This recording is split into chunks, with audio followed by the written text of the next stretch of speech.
Kati jugana chicken barbarian ye chef ono yo mufumbi twagumuwa nebogenda ku Serena naye nga King Saha omulengedde munnange beeguddeko munnange esayidi eno.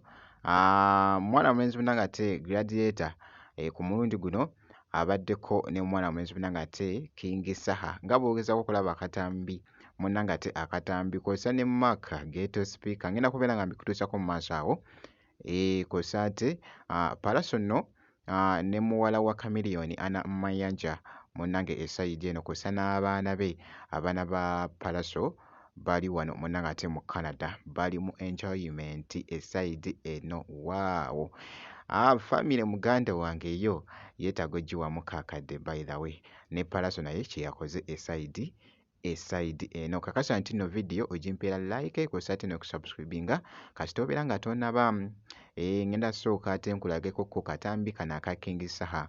Olunaku olwaleero by the way abaddeko eno nga bw'ogezaako okulaba somewhere Gladiator leero abadde naye kw'ossa Mark Ghetto Speaker nkugambye taggwako bigambo agambye nti nno King Saha yakikuttemu. By the way ndabyeko ko obutambi emabegako kaawo bw'atinta nnyo omwana mulenzi ono ng'akikuttemu ssebo ali mu kufumba amasala wali. Omanyi chicken barbarian eno baddira enkoko ne batabikamu ebirungo byonna byonna emmere like kati ng'amatooke ago nga bw'ogalaba ag'eminwe ne bagatabika wamu. Ate nze mwattu nze mbadde sibimanyi naye King Saha mbiyigidde wano ku King Saha engeri gy'ali mutulagamuko esayidi eno. Omanyi nyinimu Gladiator Isawa olindwa atowe woda sebo tute otwakabedde abamu akwate su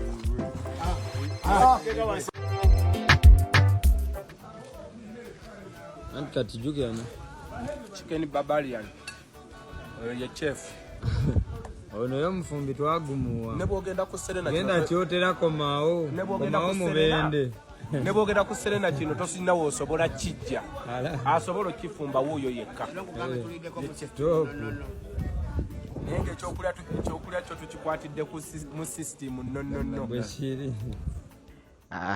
Mwana mulenzi munnange ate King Saha ndowooza osobodde okulaba ate ebibadde mu katambi esayidi eyo. Katugende mu maaso wali tweyongeddeyoko ne Pallaso nno yabaddeko Canada eno yabadde azze kulaba ku famire ye ne muwala wa Chameleone naye nga gy'ali munnange Anna Mayanja akuze.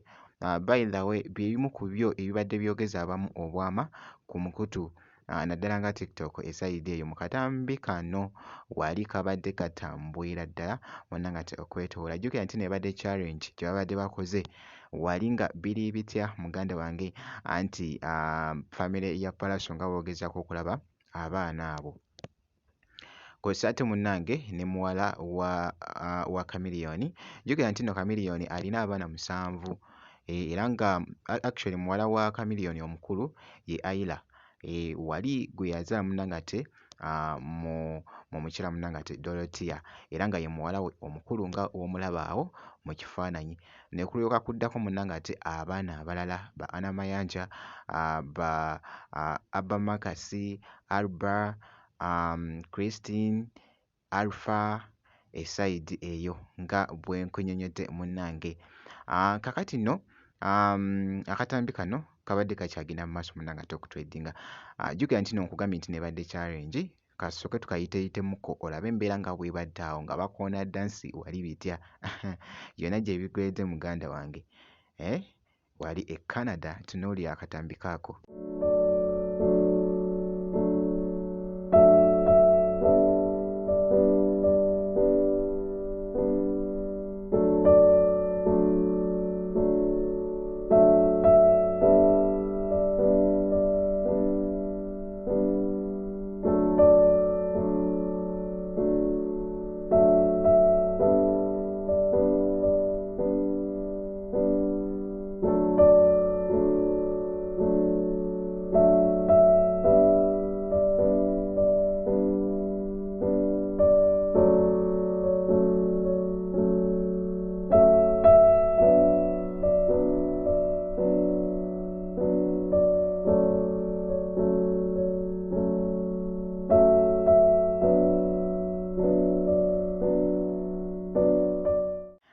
mwana mulenzi munanga ate Palaso n'abaana be bambi abawadde time wali wonna mu nsi wali e Canada nga bogeza ku munanga ate okulaba.